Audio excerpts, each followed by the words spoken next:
What if I told you that right now, as you're reading this, there's an entire galaxy, bigger than our own, slowly, inevitably, falling toward us? Not a metaphor, not science fiction. It's happening. And the most terrifying part? We can't do a single thing about it. I'm FactSpark. If this is the kind of thing that keeps you up at night, hit subscribe because we're just getting started. Andromeda. 2.5 million light years away, a full galaxy containing roughly 1 trillion stars. Let that sink in for a second. Not 1 trillion rocks, not 1 trillion grains of sand, 1 trillion suns, each one potentially surrounded by planets. Some of those planets might have oceans, some might have atmospheres, and some, and this is the thought that changes everything, might have something looking back at us right now. But here's where it gets strange. When you look up at Andromeda on a clear night far from city lights, that faint smudge you see isn't Andromeda as it is today. That light left 2.5 million years ago. When those photons began their journey toward your eyes, the first humans were just learning to walk upright on the African savanna. You are not looking at a galaxy. You are looking at a ghost. A 2.5 million year old photograph, frozen in light, traveling across an unimaginable void just to land on your retina. So here's a question I want you to answer in the comments, and think carefully before you write. If you could send a message to whatever civilization might exist in Andromeda right now, knowing they'd receive it in 2.5 million years and you'd never live to see their reply, what would you say? Drop it below. I genuinely want to read them. Now, can we actually go there? Can a human being, or even a machine we build, physically travel to Andromeda? Technically, no law of physics says it's forbidden, but the practical reality is so brutally far from possible that technically yes becomes almost meaningless. Let's break down exactly why, because each layer of this problem is more mind-bending than the last. First, distance. A light year sounds like a measure of time, but it's actually a measure of distance. It's how far light travels in a single year, moving at 300,000 kilometers every single second. That's fast enough to circle the entire Earth 7.5 times in 1 second. And even at that speed, the absolute speed limit of the universe, it takes 2.5 million years to reach Andromeda. Not 2.5 million hours, not 2.5 million days, years, 2.5 million of them. With our current best technology, a journey to Andromeda would take longer than the current age of the universe. We're not talking about an engineering challenge we need to solve. We're talking about timescales that make the entire history of human civilization look like a sneeze. Let's say we somehow built a spacecraft capable of traveling at 10% of the speed of light. That's an absolutely insane speed. Nothing we've ever built comes close, not even remotely, but let's dream. At 10% the speed of light, the trip to Andromeda would take 25 million years. The dinosaurs went extinct 66 million years ago. We're talking about a journey that covers nearly half the time since the last T-Rex walked the Earth, and that's at a speed we currently have no idea how to achieve. But the speed problem isn't even the hardest part. It's actually just the beginning. Because physics itself, not engineering, not budget, not political will, physics itself puts a wall in front of us that cannot be broken. Einstein's theory of relativity tells us something deeply uncomfortable. Nothing with mass can reach the speed of light. And it's not because we lack a powerful enough engine. It's because as any object accelerates closer and closer to the speed of light, the energy required to keep accelerating grows exponentially. As you approach that cosmic speed limit, the energy needed becomes infinite, and infinite energy doesn't exist. It's not a resource we haven't discovered yet. It's a structural feature of reality itself, baked into the geometry of space and time. Trying to break the speed of light is like trying to run to the horizon. By the rules of the game, you simply cannot get there. So we know we can't travel at light speed, but what if we traveled close to it, say 99%? Here's where it gets psychologically disturbing. At that speed, something called time dilation kicks in. Time doesn't pass the same way for everyone. For the crew on the ship moving that fast, time would slow down significantly. A journey that feels like a few decades on board could correspond to millions of years passing back on Earth. You'd arrive, hypothetically, and return to find that everyone you ever knew had been dead for millions of years. The continents would have shifted, languages would have evolved beyond recognition. The human species itself might have become something else entirely, or might no longer exist at all. The trip wouldn't just be dangerous, it would be a permanent, irreversible goodbye to everything and everyone that defines what home means. And we still haven't talked about what space itself would do to the ship. The space between galaxies looks empty on a map, but it isn't. It's filled with dust particles, cosmic radiation, and microscopic debris floating at random. At speeds approaching the speed of light, even a single grain of dust hitting the hull would release energy comparable to a nuclear explosion. The faster you go, the more lethal the environment becomes. The very act of trying to get there faster makes survival less likely. Space stops being a silent void and becomes an invisible minefield, capable of tearing apart any material humanity has ever created in seconds. Now, some of you are probably thinking, what about wormholes? What about warp drives?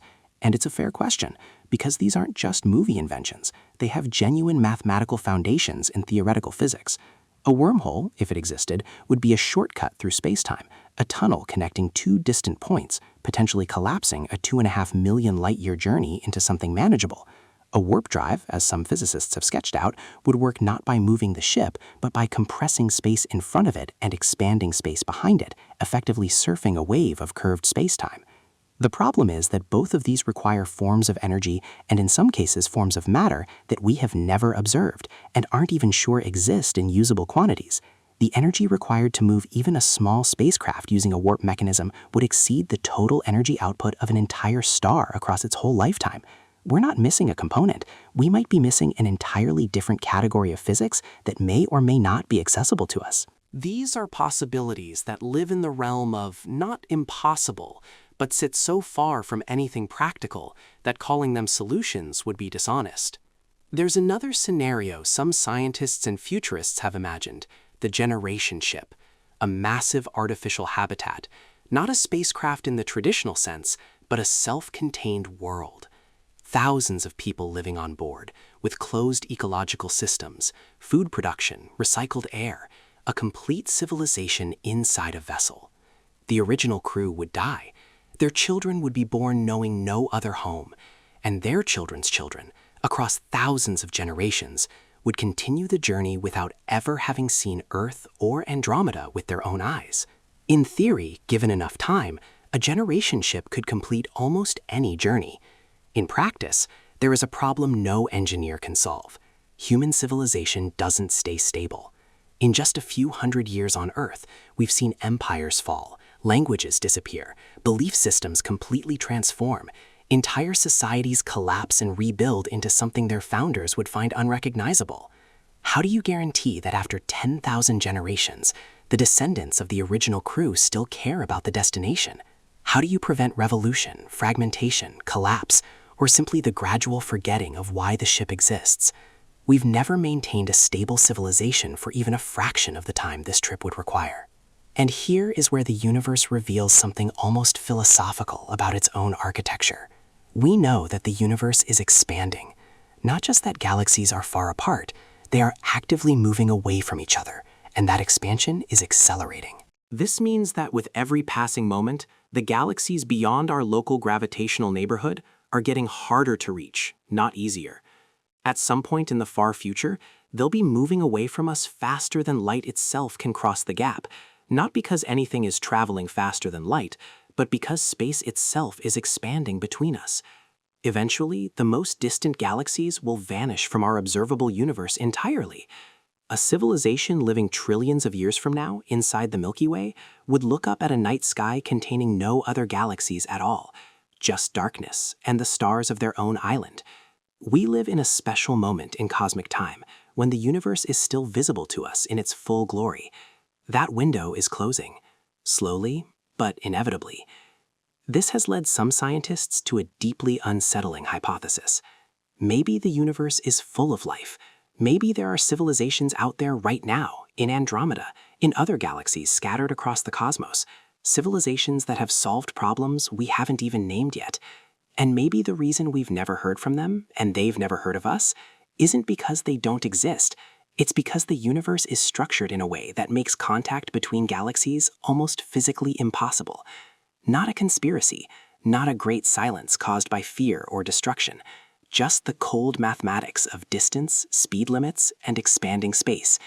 Each galaxy is its own island, and the ocean between them is getting wider every second.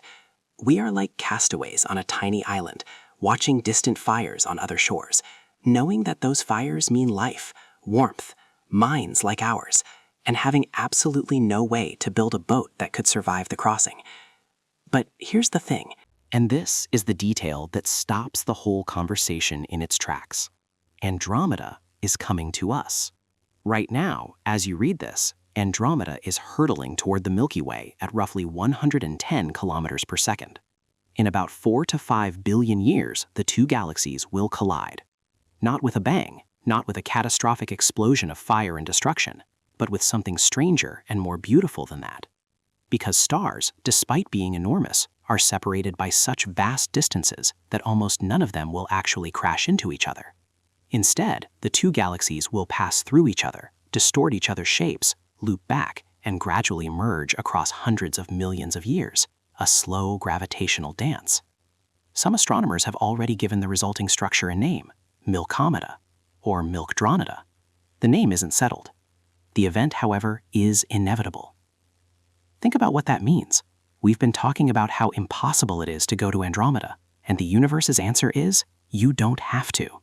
Wait long enough and it comes to you. The meeting we could never force is already scheduled. The cosmos made the appointment billions of years before any human existed to wonder whether it was possible. Of course, by the time the merger happens, the sun will have already transformed dramatically. In roughly 5 billion years, it will expand into a red giant and almost certainly make Earth uninhabitable long before Andromeda arrives at our doorstep. Whatever humanity becomes across that span of time, and 5 billion years is a duration so absurd that the word humanity probably stops meaning anything useful long before the end. Whatever we become, or whatever replaces us, will witness something no human eye has ever seen, a night sky filled with the stars of two galaxies merging into one, a blaze of new stellar formation, a completely transformed cosmic neighborhood. The cage and the cradle are built from the same rules. So look up. Find Andromeda on a dark night. It's visible to the naked eye if you know where to look, a faint smudged glow in the constellation Andromeda. You're seeing light that left before our species existed. You're watching a galaxy of 1 trillion stars, falling slowly towards you, carrying with it the possibility of worlds we'll never visit, and minds we'll never meet. You can't go there, but you can understand it. And in a cosmos this big, this old, and this indifferent to human ambition, understanding is already a miracle.